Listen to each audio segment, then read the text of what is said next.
आगे बढ़ते हैं। लाहौर में जश्न आज़ादी की तक़रीबात का सिलसिला जारी है। पाकिस्तान में मौजूद अक़लियती बिरादरी किस तरह से यौम आज़ादी का दिन मना रही है, जान लेते हैं बोल न्यूज़ के नुमाइंदे जुनेद अहमद से। जुनेद, बताइएगा। हुकूमत लाहौर के अंदर भी यौम आज़ादी जो है वो इंतहाई जोश जज्बे के साथ मनाया जा रहा है। मैं इस वक्त हजूरी बाग में मौजूद हूँ। यहाँ पर एक पुरवकार तकरीब का भी इनकाद किया गया और हमारे साथ शहरी मुद्दे से बात करते हैं। सर, मुसलमानों के साथ साथ अक़लियती बिरादरी भी जो है वो सेलिब्रेट कर रही है, एक यकजहती एक कौम बनकर सेलिब्रेट कर रहे हैं, क्या कहेंगे? मैं सब तो पहले तो पूरे कौम को जश्न आज़ादी की मुबारकबाद पेश करदा।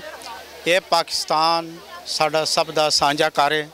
इत्थे हिंदू भी वस रहे हैं, इत्थे सिख भी वस रहे हैं, इत्थे मुसलमान भी वस रहे हैं, इत्थे मसीही भी ने, इत्थे पारसी भी ने, इत्थे पाई कम्यूनिटी है। असीं सब तो पहले पाकिस्तानी हाँ, बाद च साडा मजहब है, अकीदा है। मुल्क की तरक्की वास्ते, खा वास्ते, ये खुशहाली वास्ते सानू आगे आके दिन रात मेहनत करनी चाहिए।